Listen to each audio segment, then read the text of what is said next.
राधे राधे गुरुजी। हाँ, जी जी। गुरुजी, आज सूरज भगवान के जल कौना टाइम में देना चाहिए?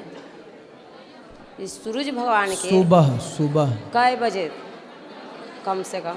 सवेरे 4 बजे से लेकर के आप दे सकते हैं 8 बजे तक, 9 बजे तक, 10 जी। बजे तक। आपको कब देना है ये बताओ।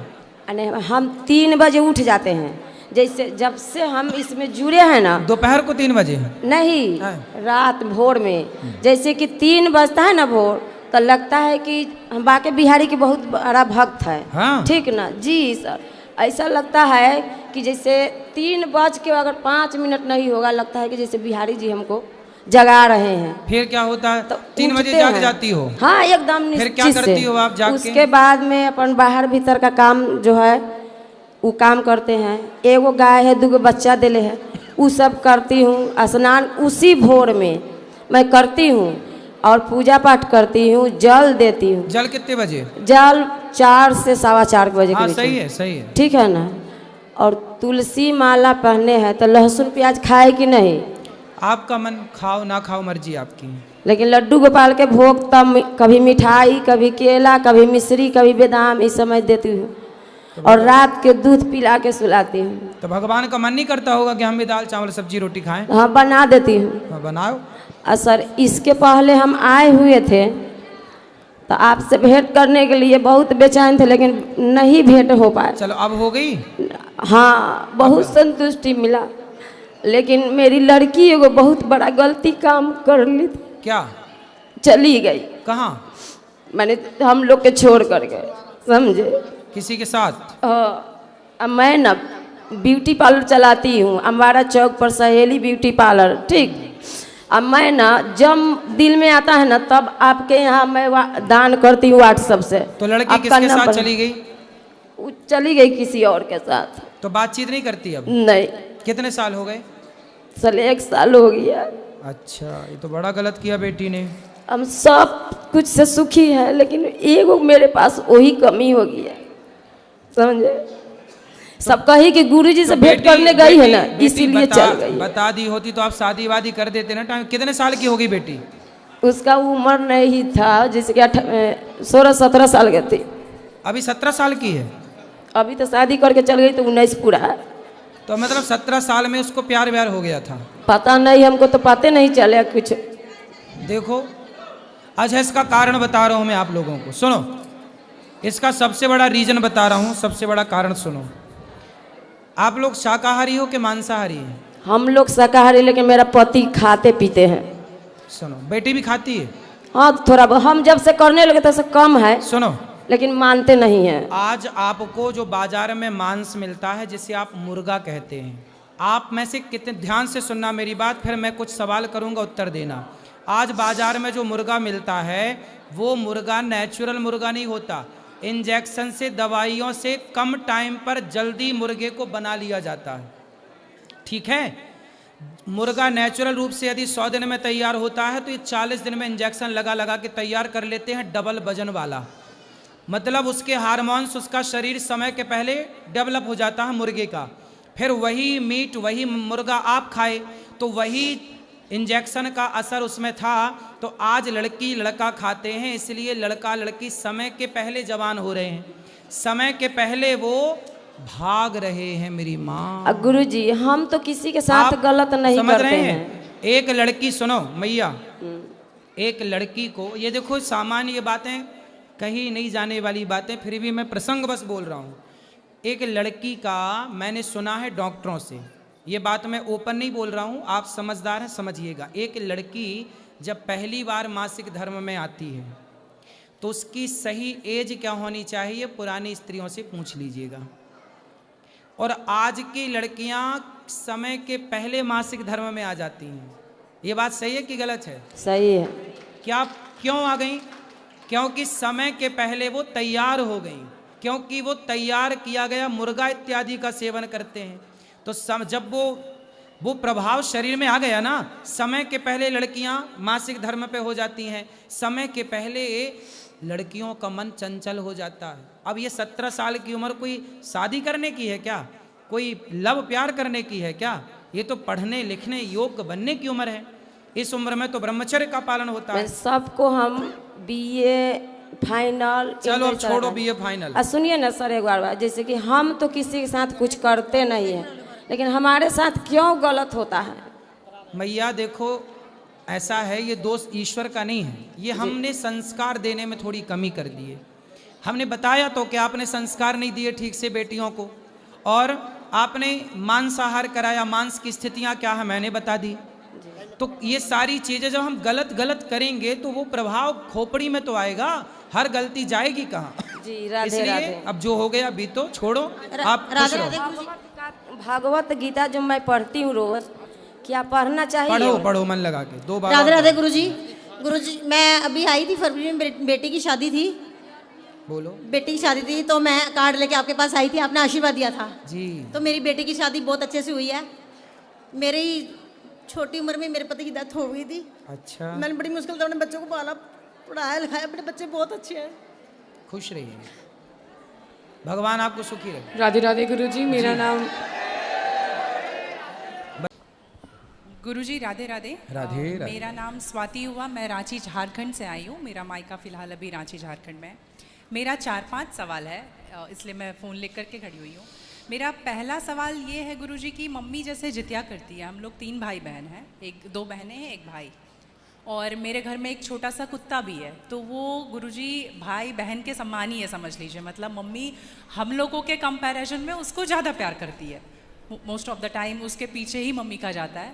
तो जब मम्मी जितिया करती है तो कहते हैं सबको पहनाती हो वो बद्धी जितिया वाला, तो क्या हम उसको भी पहना सकते हैं? क्या पहनाती हैं? वो जितिया जो पहनते हैं ना, अभी जितिया वाला जो पर्व था कुछ दिन पहले, हाँ या देखो नहीं पहनाना चाहिए?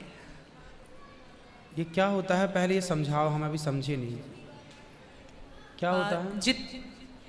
भाषा मिसमैच हो मैं रही है। बताती हूँ। जैसे पति के लिए तीज किया जाता है, करवा चौथ किया जाता हाँ। है, ठीक उसी प्रकार से बच्चों के लिए जितिया का पर्व किया जाता है। हमारे यहाँ उसे संतान सप्तमी कहते हैं। शायद, मुझे इसका ज्ञान नहीं।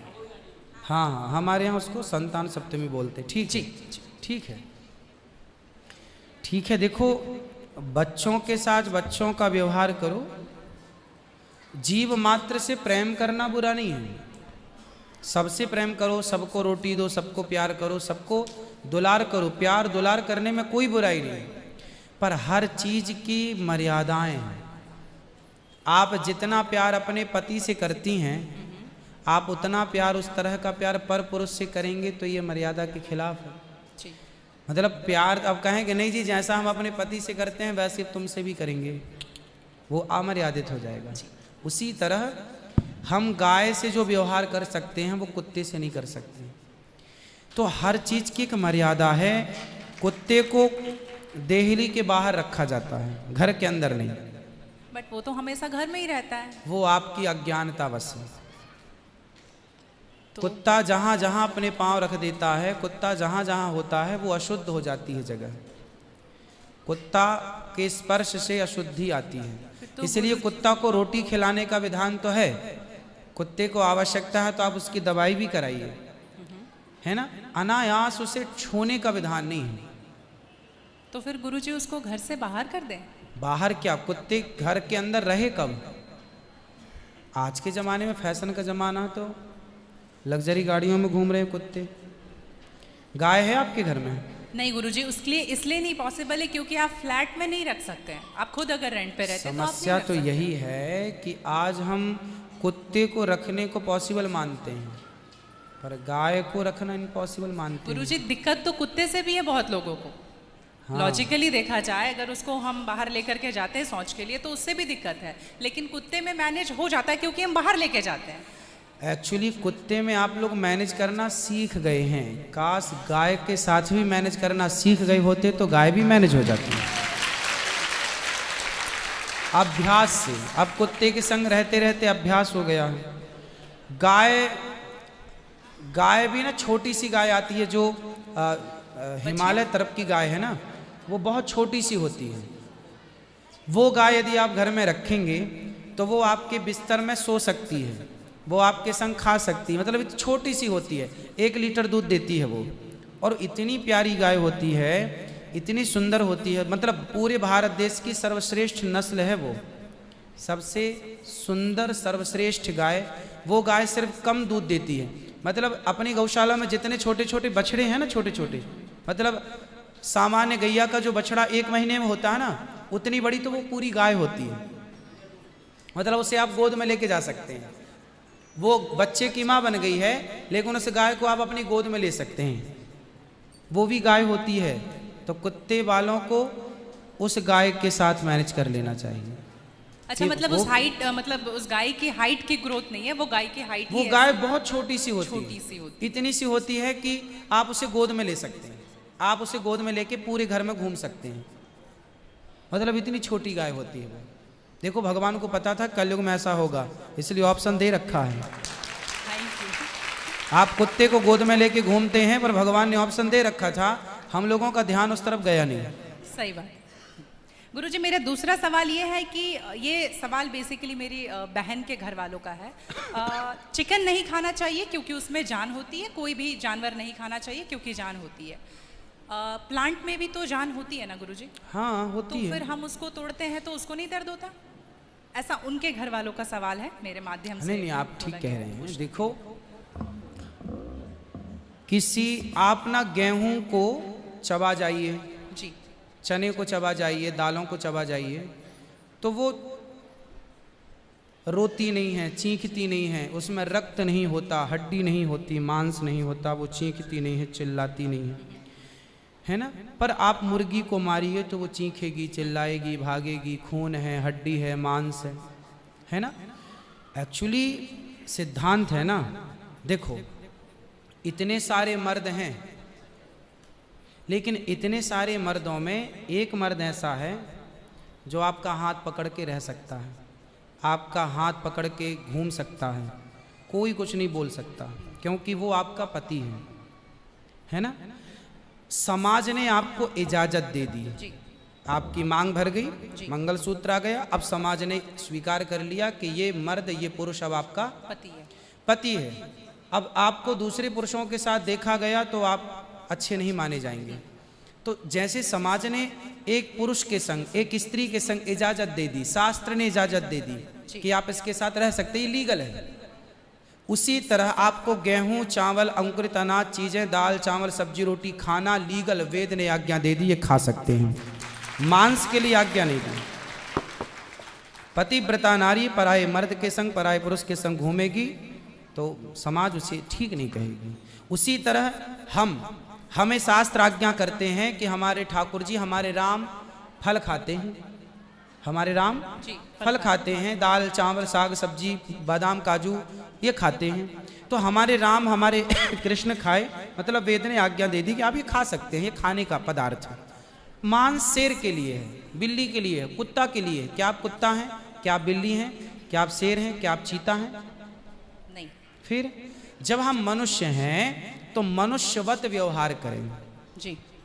हम वो ना खाएं जो हमारे लिए नहीं है। अब मांस खाने वाले जानवर ना, आप गौर से देखिएगा, मांस खाने वाले जितने जानवर होते हैं, कुत्ता, बिल्ली, चीता, शेर, सब जीभ से चाट चाट के पानी पीते हैं। जी। आपने कुत्ते को पानी पीते देखा हो? जीभ से पीते। लेकिन आप कैसे पानी पीते हैं? मुंह लगा होंठों से करके, पीते हैं, होंठों मुंह से पीते पीते हैं। गाय कैसे पानी पीती है? मुंह से, जैसे हम लोग पीते। कुत्ता चाट के, बिल्ली चाट के। मतलब शाकाहारी जानवर और मांसाहारी जानवर दोनों ईश्वर ने बनाए हैं। गाय को आप मांस परोसिए नहीं खाएगी, नहीं खाएंगे। वो शाक बकरी को मांस परोसिए नहीं खाएगी, भैंस को मांस परोसिए नहीं खाएगी। जब जानवर जानवर होके अपने धर्म में अड़े हैं, तो हम इंसान क्यों अपना धर्म छोड़ रहे हैं? अब जो मांसाहारी जानवर होते हैं, उनको आप ध्यान से देखना, उनके पाँव में नाखून होते हैं, जबकि शाकाहारी जानवर के खुर पाए जाते हैं। जैसे गाय का खुर होता है, बकरी का खुर होता है, भैंस का खुर होता है, जबकि चीता का, शेर का, कुत्ते का, बिल्ली का। अब आप देखिए कि आपके ईश्वर ने पैर बनाए हैं ना तरीके से, आप मुंह से पानी पी, मतलब आपके लक्षण शाकाहार से मैच कर रहे हैं, है ना। बिल्ली के, कुत्ते के यहाँ कैनाइन दांत बड़े बड़े होते हैं मांस फाड़ने के लिए, आपके नहीं है। मतलब आप ईश्वर की तरफ से शाकाहार। और अब मैं नहीं कहता, आप मेडिकल साइंस का अध्ययन करके देखिएगा, साइंटिस्ट लोग अब सिद्ध, अभी मैं इंग्लैंड गया था, वहाँ मुझे बताया कि जो अंग्रेज लोग इनके बाप दादी जो मांस खाते चले आए हैं, अब कुछ अंग्रेज लोग इतने जागरूक हो गए हैं कि अब वो मांस नहीं खाते। वो कहते हैं कि अब इसको खाने से बीमारियां बढ़ रही हैं, लोग परेशान हो रहे हैं। पहले के लोग जंगल में कंदमूल फल खाते थे, ये अब खाने लग गए हैं, सुअर खा रहे हैं, कुत्ता खा रहे हैं। अब बहुत सारे लोग शाकाहार की तरह जो जागरूक हैं बढ़ रहे हैं। तो आप और हम तो पहले से जागरूक हैं, तो हम क्यों अपने आप को मांसाहार की तरफ ले जाएं, क्यों किसी की हड्डी चबाएं। बताइए, हमारे यहाँ मुर्दे को छूने से लोग नहाते हैं, कितनी दुर्गंध है। अब देखो, आप गेहूं, आप पालक काटो, गोभी काटो, है ना, मूली काटो, गाजर काटो, दाल पकाओ, कोई दुर्गंध आती है आपकी रसोई में? नहीं। लेकिन आप मुर्गी पकाओ, मुर्गी काटो, बिल्कुल वो बदबू से भर जाएगा। जी। मतलब आपकी नाक भी आपको गवाह देने लग जाएगी, भाई बस कर, है ना। तो शरीर एक्सेप्ट नहीं करता, आप जबरदस्ती खिला रहे। गुरुजी, मेरा तीसरा प्रश्न ये है कि जैसे हम लोग एकादशी करते हैं और किसी दिन अगर हम बाहर रहते हैं और उस दिन एकादशी है, फॉर एग्जांपल हम आउट ऑफ स्टेशन है और उस दिन ख्याल नहीं कि एकादशी है, तो अगर हम बाहर चावल खा लेते हैं या लहसुन प्याज खा लेते हैं, तो क्या वो ब्रेक हो जाता है पर्टिकुलर एकादशी उस दिन का, या पूरा कंटिन्यूड रहता है जो 108 हम कर रहे हैं? कंटिन्यू कैसे रहेगा? वो पर्टिकुलर वाला कैंसिल होता है ना जिस दिन हम खा लिए बाहर। हाँ, आपने जो खा लिया वो एकादशी भंग हो गई जी, और पीछे से जो हम कंटिन्यू जो करते आए हैं वो तो जो किया वो मिलेगा, जो आगे करेंगे वो मिलेगा। पर हमें इस बात का ध्यान रखना चाहिए। यदि आपने एक बार खा लिया, एकादशी के दिन कोई ने धोखे से कुछ खा लिया, चावल खा लिया, रोटी खा ली, बिस्किट खा लिया, तो भगवान से क्षमा मांगनी चाहिए, प्रभु अज्ञानवश हुआ, हमें क्षमा कीजिए। और फिर उतने को ही फलाहार मान लेना चाहिए, फिर कुछ नहीं खाना चाहिए। जैसे आज आपने धोखे से चावल खाया, आपने खाया ही एक कौर, तभी याद आया आज तो एकादशी। अब आप बोलेंगे नहीं, हे प्रभु अपराध हुआ, क्षमा, भगवान का नाम जप करो और उसको ही अब मान लो कि अब मेरा पारण हो गया, अब फिर मैं कुछ नहीं खाऊं, तो फिर वो पूरी एकादशी मान ली जाएगी। गुरुजी, मेरा चौथा सवाल ये है कि आप कहते हैं दारू पीना पाप है, चिकन खाना पाप है क्योंकि उसमें जान है। दारू में ऐसी कौन सी चीज़ मिली होती है कि उसको पीने से पाप हो जाता? अगर आप पी के कुछ गलत कर रहे हैं तो फिर गलत है लॉजिकली, तो फिर पाप क्यों? और अगर दारू में नशा चुकी होता है, अगर वो पाप है, तो फिर तो पुड़िया खाना, सिगरेट पीना, सारी चीज़ें पाप में आ जाएंगी। पाप अलग विषय है, अभी मैं समझा देता हूँ आपको। जब हमारा देश गुलाम था जी, तो एक अंग्रेज ने एक पंडित जी की कनपटी पे बंदूक रखी और अंग्रेज ने कहा, ये पंडित जी यहाँ आओ, तुम बड़े पुजारी हो? हाँ पुजारी हैं। हिंदू हो? हाँ। आज मैं तुम्हें गोली मारूंगा। पंडित जी बोले, क्यों मारोगे? बोले, आज 4 चीज़ें तुम्हारे सामने हैं। अंग्रेज ने 4 चीज़ें पंडित जी के सामने रखी। पहले, पराई स्त्री लाके रख दी, तुझे आज इसके संग रहना है। दूसरा, मांस रख दिया, आज तुझे मांस खाना है। और तीसरा, ढेर सारा सोना रख दिया। इतना सोना तो रोज भीख मांगता है ना, ले जा सोना। और चौथी, दारू रख दी, शराब। इन 4 में एक चीज तुझे लेनी पड़ेगी, नहीं लेगा तो गोली मारूंगा। बोल क्या लेता है? पंडित जी बोले, पराई औरत तो मैं नहीं देख सकता, मार दो गोली मुझे, पर मैं पराई स्त्री के, मेरी माँ बहन, मेरे संस्कार ऐसे हैं कि ये मेरी माँ बहन और बेटी है, ये मैं मर जाऊंगा पर चरित्र में दाग नहीं लगने दूंगा, तो ये स्त्री तो मैं नहीं ले सकता। अब मांस भी मेरे धर्म के खिलाफ है, आप गोली मार दो, मैं ब्राह्मण हूँ, मैं मर जाऊंगा पर ये धर्म नहीं छोड़ूंगा। और रहा ये सोना भी नहीं लूंगा, क्योंकि मैं भीख इसलिए बेईमानी करता तो भीख क्यों मांगता? मैं ईमानदारी से भीख मांग के खा सकता हूँ, बेईमानी का करोड़ों नहीं ले सकता, इसलिए सोना भी नहीं लूंगा। हाँ, पंडित जी को लगा ये तो पानी है, दारू शराब, उनको दारू पानी लगा, ये तो पानी है। पंडित जी को बेचारों को पता नहीं था कि दारू का क्या मजा है। अब उनको लगा ये पानी है, पिएंगे निकल जाएगी। पानी समझ के पंडित जी ने बोला कि चलो गोली कनपटी में बंदूक रखा है, चलो पी लेते हैं, अभी निकल जाएगी शाम तक। पंडित जी ने दारू पी, और जब दारू पी ली तो दारू जब पी तो नशा चढ़ा, और जब नशा शराब का जब नशा चढ़ता है तो इंसान नहीं रह जाता। जैसे स्त्रियों को जिसको ऑपरेशन होता है ना, तो रीढ़ की हड्डी में डॉक्टर एक इंजेक्शन लगाते हैं स्पाइनल में, जिससे शून्य हो जाती है। वो अंग क्या हो जाता है, कोई भी ऑपरेशन में डॉक्टर आपको शून्य कर देता है।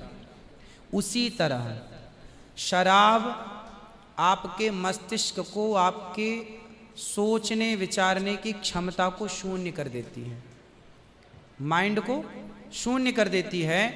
आप ये निर्णय नहीं ले पाते कि क्या सही है और क्या गलत है। अब पंडित जी जब नशे में झूमने लगे तो वो उस स्त्री को छेड़ने लग गए, ए यहाँ जा, नशे में। तो यही तो प्रश्न था मेरा गुरुजी कि वो नशे में ऐसा कर रहे हैं तो गलत है। अगर जो बोलते हैं हम जेंटलमैन पैक पीते हैं, हम 2 पैक पीते हैं या 3 पीते अच्छा ये बताओ, नशे में करने लगे तो गए, वो नशा आया कहाँ से? शराब जहाँ से आया वही तो गलत है। नहीं तो गुरुजी, सारे फसाद की जड़ तो वही है। गुरुजी जब ज्यादा पी ले रहे हैं तो ऐसा हो रहा है, जो कम पी रहे हैं और ये कह रहे हैं कि कम पीने से ऐसा नहीं होता, आप ज्यादा हमारे यहाँ 5 महापाप गिनाए हैं शास्त्रों ने जी। 5 महापाप, उनमें से एक शराब है। शराब है, हाँ। शराब को महापाप इसलिए कहा गया है, ये बुद्धि भ्रष्ट, शराब पीने वाली की बुद्धि सात्विक नहीं हो सकती। आप शराब पीजिए, आप शराब पीने वाला व्यक्ति आध्यात्मिक नहीं हो सकता। जो ईश्वर से कनेक्टिविटी है, जो हम आध्यात्म जगत की बात करते हैं। देखो आप शराब पीने के शराब लोग क्यों पीते हैं? शराब कौन पीता है? समाज में 2 किस्म के लोग होते हैं। एक वो होते हैं, जैसे मैं सात्विक हूँ, आप सात्विक हैं, आप चाहते हैं कि मैं भजन करूँ भगवान का, ज़्यादा हाय हाय नहीं, शांत खुश भगवान के चिंतन में। एक तो इस प्रकार का आदमी है भगवत चिंतन में, वो ज़्यादा खाता भी नहीं। एक आदमी कैसा है जो विषय भोगी है। शराब शरीर को गर्म करती है जी, शराब शरीर को गर्मी पहुंचाती है। और जो व्यक्ति भोगी होता है, जिसे भोगों को भोगना है, वो लोग शराब का उपयोग करते हैं अपने भोगों की क्षमता को बढ़ाने के लिए। अब जिसे भोगना है वो तो अपनी क्षमता भोगों की बढ़ाए और शराब पिए, परंतु जिसे भगवत प्राप्ति करना हो, ईश्वर से नेह करना हो, मन लगाना हो, संत लोग 1 टाइम भोजन करते हैं, 2 टाइम नहीं खाते। बोले शरीर को केवल जिंदा रखना है, ज्यादा खिलाएंगे तो शरीर फिर हानिकारक है, मन भटकेगा। इसलिए यदि आपके अंदर ईश्वर की प्राप्ति की साधना है तो आपका आहार विहार शुद्ध अपने आप हो जाएगा। और मन में यदि कामना है तो फिर लोग तो चरस भी पीते हैं, अफीम भी लेते हैं। ये सब चरस अफीम क्या करती हैं? शरीर को उत्तेजित करती हैं। ये सब शरीर को उत्तेजित करने वाले पदार्थ हैं। तो बाकी जितने भी नशा वाली चीज हैं, हाँ। गुटखा, खैनी, दारू जो भी हैं, ये सारे फिर उतने ही इक्विवेलेंटली सब नुकसानदायक है। खैनी से कैंसर होता है, सिगरेट से लंग्स खराब होते हैं। गुल से क्या होता है गुरुजी? किससे? गुल जो करते हैं, गुल क्या होता वो है? पाउडर एक होता है ना? नहीं वो मैं जानता नहीं। चरस अफीम क्या कहते हैं? क्या है बट? ड्रग्स? नहीं वो ड्रग्स नहीं होता, डब्बे में आता है गुल। नहीं, वो गांव के लोग को मैंने देखा करते हुए। हाँ, तंबाकू चूना? नहीं वो मैं उसके बारे में पहली बार सुन रहा हूँ, अब रिसर्च करना पड़ेगा वो चीज क्या है। मतलब कुछ भी नशीला पदार्थ देखो गलत तो गलत है, सब गलत है, सब गलत। शराब कौन सी सही है? सिगरेट कोई पिए तो कौन सा समझदार है? आप खैनी खाएं, गुटखा खाएं, अब कौन सही? इसे कौन कहे? मूर्ख ही सही कहेगा, खाने वाला ही सही कह सकता है। तो मतलब सब इक्वली उतना ही पाप है।